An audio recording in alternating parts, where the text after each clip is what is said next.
ওয়া রাহমাতুল্লাহি ওয়া বারাকাতুহু। এটা হচ্ছে মদিনাতুল মুনাওয়ারার একদম সামনের দৃশ্য। এটা হচ্ছে একদম সামনের দৃশ্য। আপনাদেরকে আমি একে একে দেখানোর চেষ্টা করব। দেখেন কি সুন্দর, মানে পরিবেশটা দেখেন। আল্লাহু আকবার, আল্লাহ কবীর। মদিনাতুল মুনাওয়ারার সামনের দৃশ্য। আমি আপনাদেরকে রাসূল সাল্লাল্লাহু আলাইহি ওয়াসাল্লামের রওজা মুবারক ভিডিওতে দেখাবো, ইনশাআল্লাহ আপনারা দেখতে পাবেন। আমি এখন অজু করব, অজু করে তারপর আমি রওজাতুল মুবারক সাল্লাল্লাহু আলাইহি ওয়াসাল্লাম রওজা মুবারকের ভিতরে যাব অজু করে।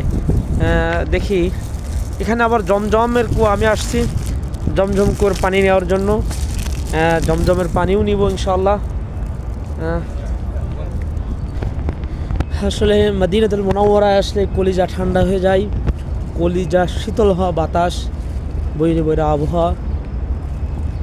রাসূল সাল্লাল্লাহু আলাইহি ওয়াসাল্লাম আল্লাহ তাআলা বলেছেন, লাকাদ কানা লাকুম ফি রাসূলিল্লাহি উসওয়াতুন হাসানা লিমান কানা ইয়ারজুল্লাহা ওয়াল ইয়াউমিল আখির। আমার রাসূল হচ্ছে দুনিয়ার ভিতরে সবথেকে রোল মডেল এবং তিনার চরিত্রই হচ্ছে উত্তম চরিত্র। সেই রাসূল সাল্লাল্লাহু আলাইহি ওয়াসাল্লামের রওজা মুবারক যেই জায়গায় তিনি শুয়ে আছেন, আল্লাহ তাআলা কবুল করেছেন।